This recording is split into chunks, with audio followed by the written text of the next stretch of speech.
I am Gail Montoya and my name is. Since I was nearly 20 years old, I have been serving as an evangelical pastor in El Rito, which is a community located in the highlands of Colombia. In my upbringing, I was taught that Catholics worshipped gods, that the Virgin Mary was nothing more than a pagan figure, and that praying to her was an insult to God. I was also taught that praying to the Virgin Mary was a sinful act. In no way did I ever challenge their ideals. From the pulpit, I repeated them in a voice that resonated with self-assurance. On several occasions, I directed my accusatory finger in the direction of the town square, where a little monument of Our Lady of Guadalupe was situated. She was covered in an azure coat that was lined with stars and was carved out of wood. Her hands were clasped together, and her gaze was directed toward the skies. In my opinion, she was nothing more than a barrier between the people and the Creator, despite the fact that it was reported that she had been there since the generation of my ancestors. What is all that it is? It is unable to hear, it is unable to communicate, and it is unable to act. I would scream. Jesus does not require his mother to listen to us. My words were met with silence by the people, who were mostly simple and modest in their hearts. All of them gave me respect until the day that I lost all respect for myself, even if some of them nodded and others turned away. There were people selling corn, families out for a stroll, and children flying kites in the area. It was a Sunday afternoon. The square was humming with activity. At the same time as the bell tower of the Catholic Church sounded at 5 o'clock in the afternoon, the sun sent a golden glow over the roofs. Mass. My mind had been working on the concept for some weeks at that point. The veins of my body were filled with a sluggish wrath that was a blend of pride and misdirected devotion. I retrieved a hammer from my garage, tucked it up in a bag, and then I stepped outdoors. Under the influence of what I believed to be a holy crusade, I walked across the plaza without acknowledging anyone's pleasantries. There was a moment that seemed like it was taken from a movie. I scaled the pedestal of the statue and climbed up atop it. "Pastor, what are you doing?" someone yelled out above the crowd. But I did not respond to it. After removing the hammer from its sheath, I proceeded to bring it down with all of my power without any hesitation whatsoever. The clang! A thunderclap-like explosion was produced by the sound. Everything was covered in splinters. The head of the Virgin tumbled down to the feet of a lady who was kneeling down and wailing as if she had lost her own mother after the Virgin's death. My shouts were so loud that they drowned out the voices of those who attempted to stop me. When I said, "Get away, this is idolatry. It's all a lie. Only Christ saves," my arms began to shake, not because I was feeling guilty but because I was experiencing a surge of adrenaline and utter rage. I was persuaded with every fiber of my being that I was doing the right thing, that God would acclaim me from above, and that the people, once their eyes were eventually opened, would thank me for what I had done. But that was not the case. When I dropped the hammer, I was sweating and out of breath. I was surrounded by the fallen remains of the sacred image. I looked around at the people who were standing around me. Rather of feeling thankfulness, I was filled with anxiety, grief, and an anguish that I was unable to comprehend. These words struck me like a stone when they were spoken to me by a young woman who was holding a newborn in her arms. She looked me in the eye and said, "You have shattered my hope." Almost immediately after that, the village guards came. They did not strike me or arrest me in any way. They only accompanied me back to my house. The reason might be due to respect, or it could be due to embarrassment. In the evening, there was no one who came to worship. Despite the fact that the lights in my church stayed on for a period of 2 hours, the seats remained conspicuously vacant. Without exclaiming a single word, my wife Martha served dinner. In contrast to our customary practice, we did not even consider praying. This hush was like a stifled scream. Before I went to sleep, I took a look at my hands, which were the same hands that had turned the pages of the Bible each and every day, the hands that had baptized scores of people, and which were now smeared with splinters and blue paint. I was unable to fall asleep. I woke up at the crack of dawn, stood in front of the mirror, and for the first time in years I questioned myself, have I allowed myself to get to this point? Nevertheless, the response that was given at that very moment was, "No, I did what was right. They are the ones who didn't understand." Ah, if only I had known, if I had known what heaven had in store for me, what that image really meant to these simple people who found comfort, protection, and maternal love in it. It's possible that I would have left that hammer in my garage if I had realized what the Virgin was going to do next, not to exact retribution on me, but to teach me something that none of my sermons had ever been able to teach me. If I had been able to hear the hushed voice of heaven before the quiet overwhelmed me, perhaps I would have been okay. But I was unaware of it. The unexpected was on its way because I didn't want to know, and that's why there was stillness. It never occurred to me that it could be that excruciating. When I broke the statue of the Virgin Mary in the plaza on that Sunday, El Rito was never the same again, and neither was I. I was also never the same. As is customary, I opened the doors to the church on Monday. After putting on my black suit, using gel to smooth down my hair, adjusting the microphone, and beginning a hymn over the loudspeakers, I waited and waited, but no one appeared. When it was full, the temple seemed to be a barren wasteland. The only sounds that disturbed the quiet were the chirping of the cicadas that could be heard coming through the windows, and the creaking of the empty seats that occurred with each movement that I made. I told myself, it's just a temporary reaction. And I was right. It won't be long until they return. They did not return on Tuesday, Wednesday, or the following Sunday, despite the fact that God will honor me. As I walked through the streets of El Rito, the locals avoided me. The coffee was no longer provided to me by the baker. A look was given by the butcher to the earth below. In the past, the children would run up to me and fling themselves into my arms during meetings. However, today they would hide behind their mom's skirts. The most challenging aspect was being at home. Martha, who is a lady of religion but chooses to remain quiet, talked less and less over time. It was with a sorrowful kindness, like someone caring over a terminally ill patient, keeping her genuine sentiments to herself. One evening after another lifeless service, I found my daughter, Ana Lucia, playing with a plastic rosary that a neighbor had given her. She had been given the rosary by a neighbor. A question for my daughter. "Where did you acquire that?" I asked in a stern tone. The response she gave me was, "It's from Mrs. Guadalupe," and she glanced at me with her large glasses. She claims it's a gift from a mother who listens, even when you don't say anything. I snatched the rosary from her hands in anger, but those words stuck in my mind. A mother who listens, even when you don't say anything. An illness struck Ana Lucia on that particular week. A low-grade fever was the initial symptom. After that, she began to experience shivers, dry coughing, and a look of complete and total fatigue in her eyes. Initially, I took her to visit one doctor, and then I took her to see several other doctors. Nothing worked, not even the tests, prescriptions, or medicine. I was singing the song with tears in my eyes, but deep within my chest, a terror was developing like a wildfire. She came out to me in a feeble voice from her bedroom saying, "Dad, sing me that song about Jesus." I sang the song. It was a worry that I had never experienced before. The fear that everyone was no longer paying attention to my prayers. I tried to pray, I tried to fast, and I tried to press the Bible on my daughter's body, but none of these things appeared to be succeeding. One evening I walked into the living room. I knelt down, but I got no words out of my mouth. I just sobbing like a child, like a guy who has lost his way. And it was there on the chilly floor, surrounded by quiet, that I realized one thing.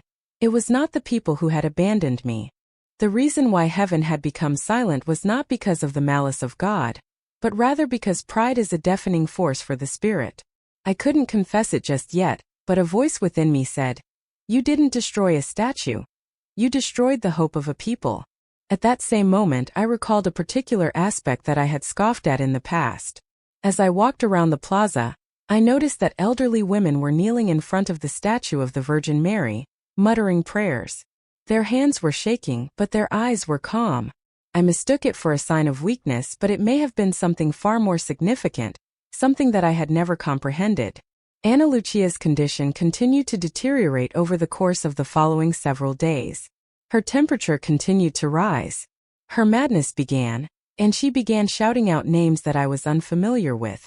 And one night, while she was partly asleep, she mumbled, her voice barely audible, "She says she'll take care of me. She just needs you to see her for real." Goosebumps ran down my spine, she said. "Who are you, my darling?" While I was getting closer to her, I inquired, but she was already sound asleep again. While I was sitting there next to her bed, I looked at my darling child and thought to myself, have I gone too far? Is there a parental love that I have concealed from myself? That night, as well as the evenings that followed, I was unable to get any sleep.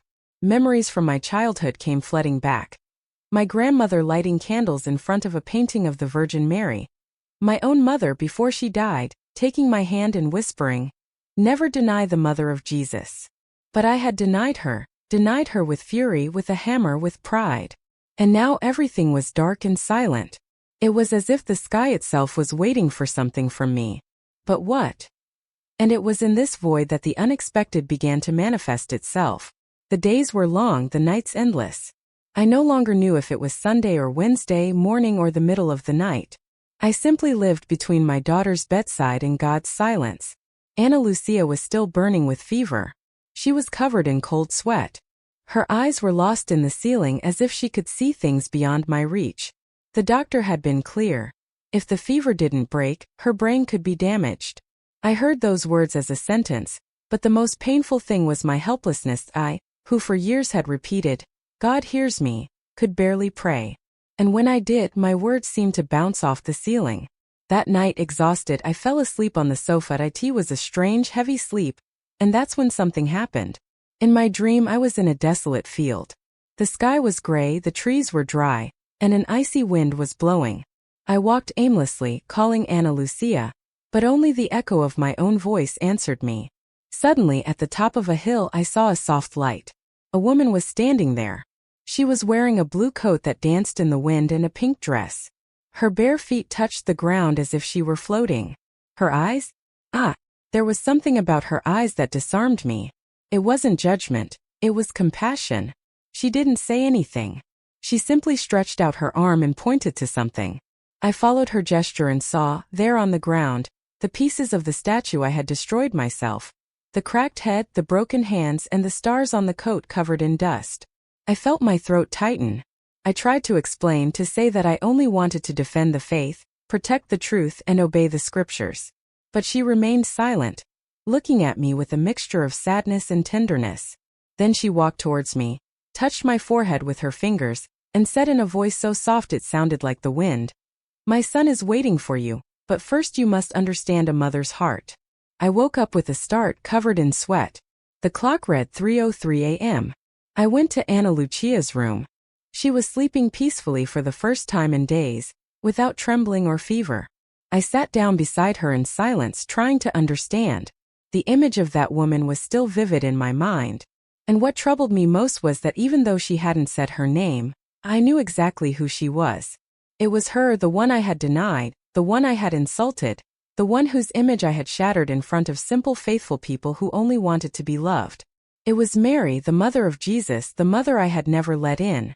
I spent the rest of the night awake, remembering every word I had spoken from the pulpit, every time I had called Mary an idol, an obstacle, a worthless figure. But in this dream I had not seen an obstacle. I had seen a mother's face, a silent but firm love, a look that said, "I forgive you, but you must learn." The next day I didn't say anything to anyone, but a war began inside me. My mind said, "It was just a dream, a reflection of your fatigue." But my heart replied, "It was a warning, a call." At breakfast, Martha watched me closely and said, "You haven't slept like that in days. You're different." I nodded. I dreamed about her. She didn't need to ask who it was. She just closed her eyes and whispered. She listens even when she's offended. I remained silent. Pride wanted to silence me, but the pain was already stronger. That afternoon, I went to the storeroom at the back of the church. I took out a box containing old fabrics, antique candles, and songbooks. At the bottom, I found something I had kept for years without ever telling anyone about it. A small medal of Our Lady of Grace that my mother had given me when I was 11. I had hidden it in anger after becoming a pastor, but there it was, intact. I took the medal, clutched it tightly in my hand, and at that moment I felt a tear roll down my cheek. It wasn't sadness, it was nostalgia. Nostalgia for a time when I believed that God also had a face of tenderness, that loving the mother was not betraying the son. And there, alone in the middle of the empty church, I whispered, "If it's true, if you still want to listen to me, show me what I must do." I didn't know it yet, but the answer was already on its way, and it would not come in words but in presence. There was no coincidence in the events that transpired the day after that dream. Rather, it was a response. It was a Wednesday at the time and the sky was cloudy. The people in the village continued to gaze at me with uneasiness. I was aware of the attention that I received whenever I stepped out onto the street. The majority of them just bowed their heads while some crossed the pavement. However, I was already experiencing a change within myself. Moreover, people who are familiar with me are aware that pride was my deadliest enemy. A second thermometer and some serum for Ana Lucia were required, so I went to the pharmacy to get them. Even though she had gotten a good night's sleep since her dream, I was still on high alert. An elderly woman who was dressed in a flowery dress and a white veil stopped me in the middle of the plaza as I was leaving the drugstore in a hurry. She was a little woman. In a commanding tone, she addressed him as Pastor Montoya. A suspicious nod came from me. She carefully opened her purse, brought out a little present that was wrapped in blue fabric, and offered it to me with both of her hands. "I have something for you," she said. I was hesitant. "What exactly is it?" I inquired. It was a smile. Neither a sarcastic nor an ironic smile could be seen on his face. It was the grin of someone who is able to empathize with the suffering of another. After carefully taking the gift, I said to myself, "You'll know when you open it." In the process of unwrapping it, I found a straightforward rosary consisting of white beads, a wooden crucifix, and a little medal depicting the Virgin of Guadalupe, whose face and eyes were identical to those in my dream. I felt a chill run through my entire body. "When did you decide to give me this?" I inquired, my voice cracking slightly. During our conversation, the woman looked me in the eyes. Strongness was present, yet compassion was also present. Furthermore, she stated, "A mother does not harbor resentment, even in the event that her son destroys her portrait. All she wants is for him to return home," I said as I stood there motionless. "Are you aware of what I did?" She gave a little nod. "While we all saw it, she saw beyond that," she said. "She saw your pain and your daughter's pain, and she is already with you, even if you don't have the courage to say so yet." I felt my throat tighten. I tried to respond, but no sound came out. The woman placed her hand on my shoulder. "Use this rosary. Even if you just hold it, even if you don't know how to pray, it's not about repeating words. It's about trusting." Before I could say anything, she was already walking away and I stood there, the rosary in my hands, my heart pounding. I walked home in silence. Martha opened the door and, seeing my tear-filled eyes, put her hand to her mouth. "What happened?" she asked. I held out the rosary. She said nothing. She simply took it carefully and placed it on the bedside table next to Ana Lucia's bed. That night something changed in me. I didn't kneel down to recite the rosary. I didn't have the courage yet. I still carried too much guilt. But I sat in the darkness, the rosary beads in my hands, and I just sat there holding them, feeling. And as the beads slipped through my fingers, I began to remember everything I had denied, everything I had destroyed, not with a hammer but with words. Because sometimes what hurts the most is not the blow, it's the contempt. And I had despised the love of a mother who had been there from the beginning, a mother who didn't curse me, who didn't turn her back on me, who didn't punish me, but who came to me. That night, before falling asleep, Ana Lucia called me in a low voice. "Dad, today the lady in blue sat on the edge of my bed." "What?" She held my hand and said, "You're not alone anymore." At that point I completely lost it. On the spot, without uttering a single word, I knelt down and simply shed tears. Additionally, for the first time in a considerable amount of time, I had peace. This serenity was not the calm of someone who possesses all the answers. Rather, it was the tranquility of someone who has surrendered. Going back to the square was not an easy task. When I, Gail Montoya, who had previously believed that I was so powerful, so confident in myself, and so unbeatable, contemplated the possibility of treading on that ground once more, I felt like a kid shaking. Over the course of many days, I just walked past from a distance, avoiding the sight of others and choosing different streets. Even though my pride was still being yelled at, my heart was already beginning to change. On that particular Friday morning, the sky was cloudy, and the wind was blowing dead leaves across the surfaces of the sidewalks. It seemed as though the entire town was waiting for something to take place, while El Rito remained silent. The rosary was in my pocket at the time. Every stride I took was accompanied by a deep gasp. Although Martha expressed interest in accompanying me, I requested that she remain at home with Ana Lucia. Despite the fact that my voice was shaking, I hushed. I have to do this by myself. She did little more than nod, her eyes conveying more than 1,000 sermons. I gradually made my way forward. There was a muted quality to the noises of the city. It seemed as if my feet were made of stones. The dryness in my throat was accompanied by a rapid hammering of my heart. When I rounded the corner and saw the plaza, everything that had happened immediately came flooding back to me. The sound of the wood shattering, the shouts, the face of the lady who was crying on her knees, the children who were terrified, and the head of the statue that was rolling at the feet of the throng. I took a deep breath. It was still there, the pedestal, but it was empty.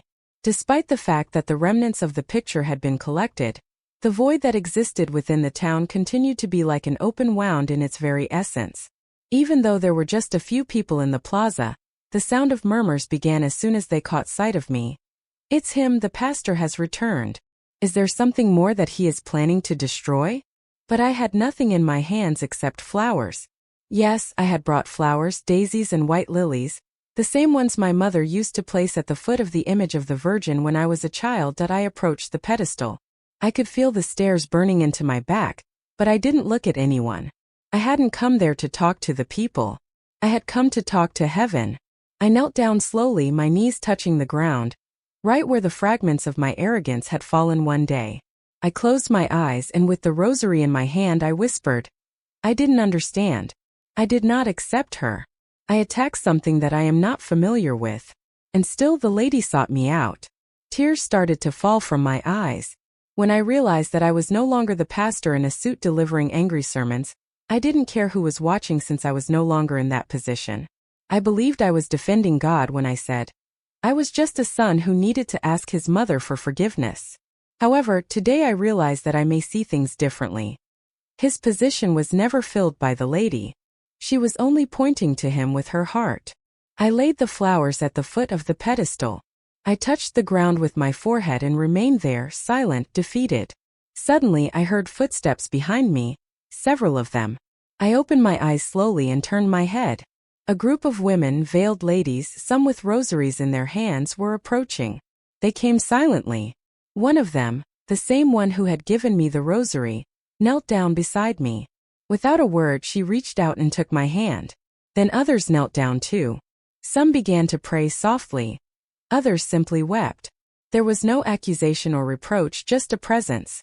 A mother's presence, a people's presence, a presence of faith. It was at that moment that I felt something I hadn't felt in a long time. A sense of belonging. I, the man who had broken the image of the Virgin, was now being welcomed at the foot of the pedestal where she once stood. But it wasn't about the statue, it was about what she represented and who she was, and I finally understood. When I stood up, the sun was beginning to peek through the clouds. People looked at me differently, no longer with suspicion, but with silent respect, as if they recognized that this man was no longer the same. Before leaving, the woman in the veil approached and said, "The image may have been broken, but the mother's heart is not." I nodded, unable to respond. That afternoon I returned home with a light heart. And when I entered the room, Ana Lucia looked at me with a serene smile and said, "The lady in blue was here while you were out. She said that now you can rest." There in that simple room with the sun shining through the window, I knew for sure. The Virgin Mary didn't want revenge. The only thing she wanted was for me to return. That evening, once I had returned to the plaza, I felt a sense of calmness within me.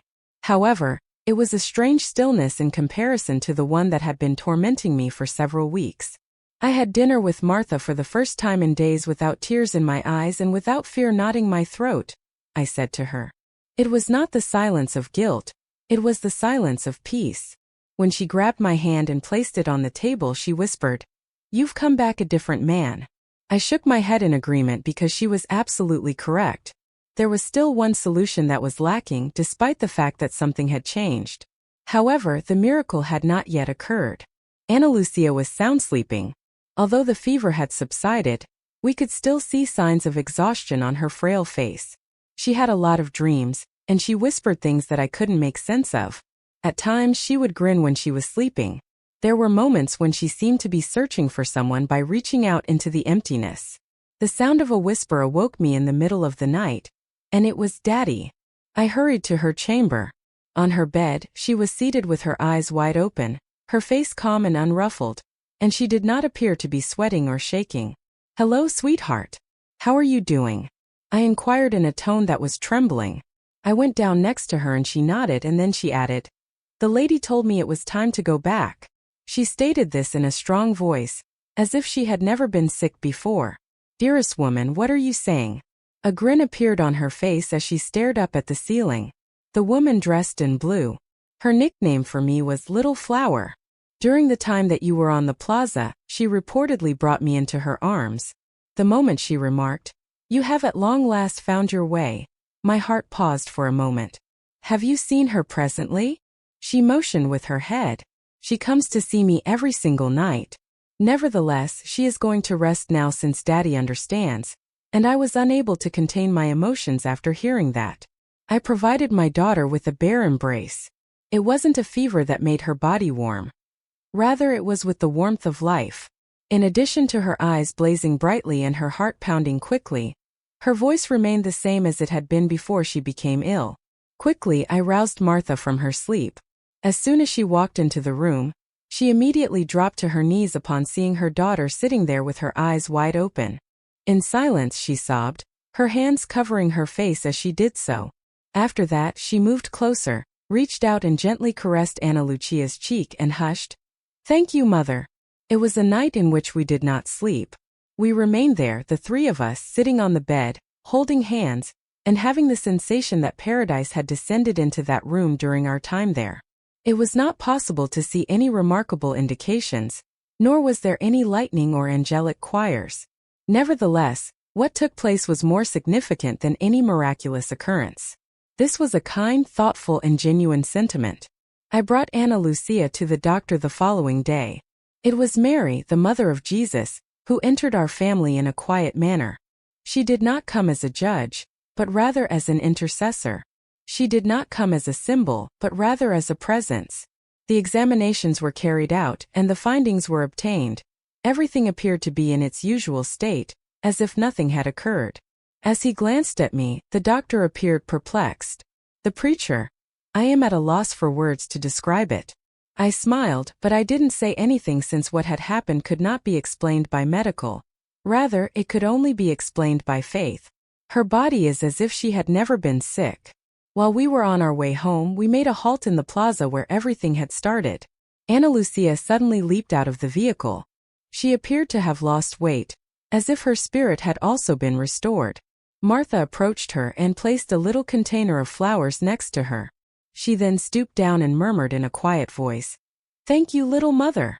She then hurried to the pedestal that was empty. My heart was there with them, even if I kept a bit behind. It was the first time in my life that I realized that Mary is not God's competitor, the bridge that she is. As a mother, she is someone who watches over, comforts, and prays for her children.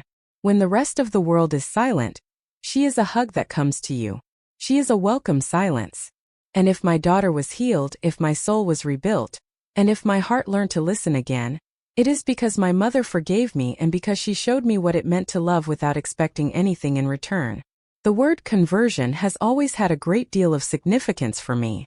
For many years, I was a teacher who preached that conversion required switching faiths and giving up idols in order to follow the unadulterated truth that is found in the Bible, via my interpretation.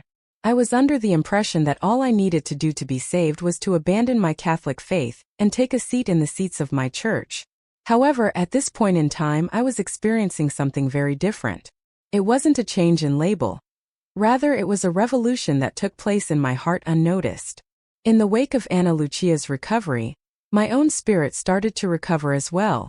The euphoria caused by pride diminished. The frenzy of zeal subsided, and in its place humility emerged. I started getting up earlier, not to prepare blazing speeches, but to listen to what others had to say. While I was sitting on the patio, I would hold the beads of the rosary in my hands.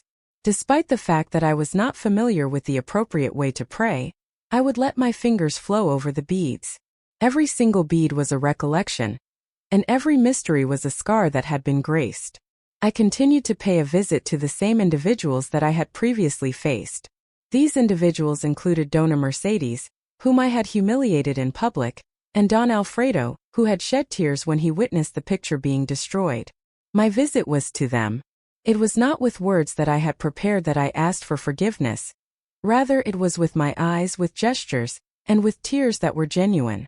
While the majority of them attempted to comfort me by hugging me, some remained mute, as if they were still trying to comprehend what had occurred to me. Nevertheless, I was not turned away by anybody because when a heart genuinely surrenders, even the most resolute eyes know it. On a Sunday, I went to the Catholic church that was located in the hamlet. Not long ago, I took a seat in the back pew. My appearance was not announced by anyone. It was met with silence. I'll be completely honest with you. I didn't want to be seen. I only desired to be present, with her and alongside him. The priest began the Mass in a voice that was calm. He talked about the Gospel of John and how during the wedding in Cana, Mary simply responded, "Do whatever he tells you." Those words struck me like an arrow and pierced my heart.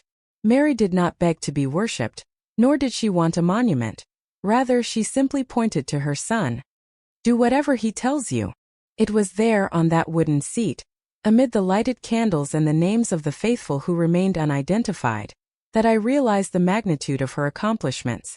And for the first time, without shame, without theological shields, I looked at the altar where the image of the mother stood and said from the bottom of my heart, "Forgive me, Mother, teach me to obey as you obeyed. Teach me to love Jesus as you loved him." At that moment I felt something profound, not a thrill nor a spectacular miracle, just a feeling of welcome, as if I had finally found my place, as if the mother were saying, "Now you understand." As I left Mass, the priest recognized me. I was approached by him with a calm grin and he simply remarked, "Mary is like that. She doesn't shout, she waits." After that we became friends. Yes, a priest and a former pastor. We talked at length, shared our experiences, verses, and stories of faith, and I discovered a new world where faith and tenderness go hand in hand, and I continued my mission, but in a different way. I no longer wanted to convert anyone. I just wanted to bear witness, to tell what I had experienced, seen, and felt. I wanted to tell people that, yes, I had broken the image of the Virgin Mary, but that she had rebuilt me. I became a different man, a more present father, a more patient husband, a more humble servant, and above all a reconciled son. I never thought that one day I would be holding a paintbrush in front of the image of the Virgin Mary, but there I was in the middle of the square, silent, my hands trembling. In front of me, on a simple wooden stand, were the remains of what I myself had destroyed. The sisters from the convent had picked up the pieces of the image after that fateful day. They had kept them carefully, and weeks later they came to find me. "Pastor Gale, we want to restore the image, but we think you should be involved." I took a long time to respond. For me, touching the image that I had smashed in front of everyone was like asking Peter to rebuild Jesus' house after he had denied him. But I accepted because it wasn't about wood. It was about redemption. For days I worked with local craftsmen. We washed the pieces carefully and glued back together what could be glued. Some parts were beyond repair. But a young sculptor, devoted to the Virgin Mary, remade the hands based on old photos. Others helped with the paint, varnish, and brushes. And I cleaned every crack as if I were touching an open wound, because those cracks were also mine. Martha accompanied me every day. Sometimes we remained silent. Other times we prayed together, she with the Hail Mary, I with simple but sincere phrases, "Help me to honor you now as I should have done before." After the third week the image was ready. It was not identical to the original. It was marked, bearing visible scars. But perhaps for that very reason it was even more beautiful, because now it was no longer just a statue. It was a symbol of forgiveness, of a love that begins again, of a mother who waits, even when her son is lost. The re-inauguration was scheduled for a Sunday morning. The whole town was invited. On that day the square was full. But this time there was no tension or accusation. There was anticipation and peace. The statue, covered with a white veil, waited in the center. The priest approached the microphone, but before saying a word, he called me forward. "Gail Montoya, what you broke with the hammer will now be lifted by your hands, not out of obligation, but out of conversion." I took a deep breath. I climbed the 3 steps, grabbed the veil, and slowly removed it. The square remained silent for a few seconds, Then we heard the first sighs, the first tears.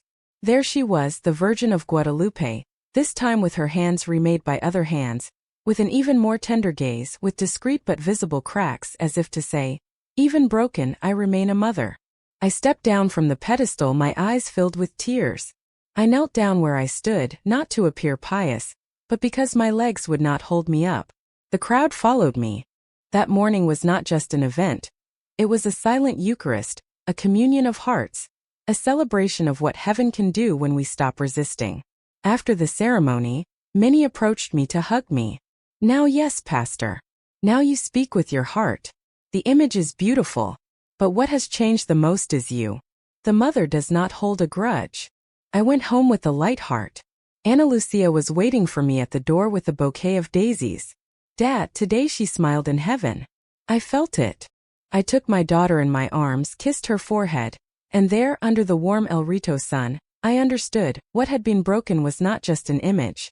It was the bridge between me and God's motherly love. And now that bridge was whole again, still scarred, still full of memories, but whole. After everything I've been through, some still call me Pastor, others call me Brother Gale, and some simply prefer Don Gale. And honestly, none of those names matter to me now because more than a title, I now carry an identity. I am Gale Montoya, a man who fell, who broke, who destroyed with words and a hammer, but who was rebuilt by the silence of a mother and the mercy of heaven. My mission has also changed. Before, I wanted to convert others to make them think like me. I believed I was saving souls when in reality I was building walls, dividing people and pushing them away. Now I simply bear witness. I no longer speak to convince, I speak to share. Because those who experience a true miracle cannot remain silent. And what happened to me was a slow, silent, but definitive miracle that I went back to preaching, yes, but now my sermons are more silent than loud, more listening than imposing, and more tender than doctrinal. I speak of Jesus with a different light in my eyes, because now I also know the heart of his mother. I have learned that Mary is not in competition with Christ. She shows the way, she prepares, and she consoles. And today, not a day goes by without me holding it in my hands. My rosary is already worn, the beads are smooth, but every Hail Mary, I repeat, even with my Protestant accent, is a seed that germinates in my soul. I started visiting prisons, hospitals, and shelters. I always take two things with me, the Bible and a small picture of the Virgin Mary. I have seen tough men break down when they see this image. I have heard criminals say, my mother abandoned me, but this lady seems to love me. And yes, she does love them. Mary does not choose her children. She takes in those whom the world rejects. She embraces the dirty, the proud, and the fallen. She embraced me, and now I do the same with others. I embrace without labels, without judgment, without buts. One day, Ana Lucia asked me, Dad, are you still a pastor? I gave a grin. Yes, but first and foremost, I am a son.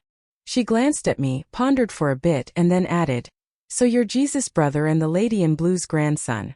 I chuckled quietly. Yes, but now, first and foremost, I am a son. Yes, something like that, my little flower. Today my home is different. The altar, where there used to be only a cross, now also has a picture of the Virgin Mary. Not as decoration, but as a reminder that heaven has a mother's face. And you know what's the best part? People have come back. Some who had abandoned me after the incident in the square now attend our prayer meetings, and they no longer ask which church I belong to, because now we are simply the church, the one that welcomes, that heals, that kneels at the foot of the cross with Mary on one side and John on the other. Because where the mother is, the son smiles, and that is what I want for the rest of my life. To make the son smile, that I will not always know the right words to say. I may still make mistakes. But now I have someone to turn to. I have the whole sky and a mother who listens to me. The years have passed, not that many, but enough to understand that true faith does not shout. It does not need to prove anything. It simply bears witness. Today when people ask me what happened to me, I answer simply, I was loved even when I didn't deserve it, that's all. I, Gale Montoya, was loved by a mother I rejected. I was cared for by a woman whose image I destroyed but who silently rebuilt my soul. Today, I walk the streets of my city in peace, not because everyone has forgiven me, but because I have been welcomed by heaven. The image of the Virgin Mary is still there, in the square, intact, magnificent, not because it is perfect but because it now carries a story. because it is now the living memory of forgiveness. Sometimes I go back there, I sit on the benches, I see people kneeling, and when someone recognizes me and says, "Aren't you the man who broke that image?" I reply with a smile, "No, I'm the man who was healed by it." And I tell my story not with pride but with gratitude, because everything I was died that day, and what was born afterwards was a son. The son of a God who waited for me and a mother who came looking for me. I have never stopped loving Jesus. On the contrary, I have learned to love him more, because I have known the one who carried him in her womb, the one who rocked him on her knees, and the one who stood firm when all the others fell. Mary taught me this with her silence, with her presence, and with her mercy. And that is why today I bear witness. I am no longer in a hurry to convince anyone. I don't need to prove that I am right. The truth, when it is lived, does not need to be defended. It simply shines. My work now is different. I give talks and visit communities. I record simple videos with my phone to tell my story. I am neither famous nor a saint, but I am sincere, and there are people who need sincerity. There are people listening to this right now with wounded hearts, with fear, ashamed of their past, doubting God's love. And to you I say, the mother is waiting. She does not demand perfection. She does not ask for proof. She just reaches out her arms and waits for you to come back. Even if you have broken everything, even if you have spoken badly about her, even if you have distanced yourself from Jesus, she does not hold a grudge. She keeps you just as she kept my daughter, just as she kept me even when I despised her. Today when I close my eyes to pray, I see her image. But more than that, I feel her presence, and that is enough for me. If you're still listening to this story, maybe deep down you're also looking for something or someone. And I tell you with all the love in the world, she's closer than you think. And when you let her in, you'll never be the same again. Because no one touches the mother without being touched by her. My name is Gail Montoya. And this is the story of how I broke a picture of the Virgin Mary and how she rebuilt me. Today, I am neither a pastor nor a priest. I am simply a reconciled son, and with tears in my eyes I say, "Thank you, little mother, for not giving up on me."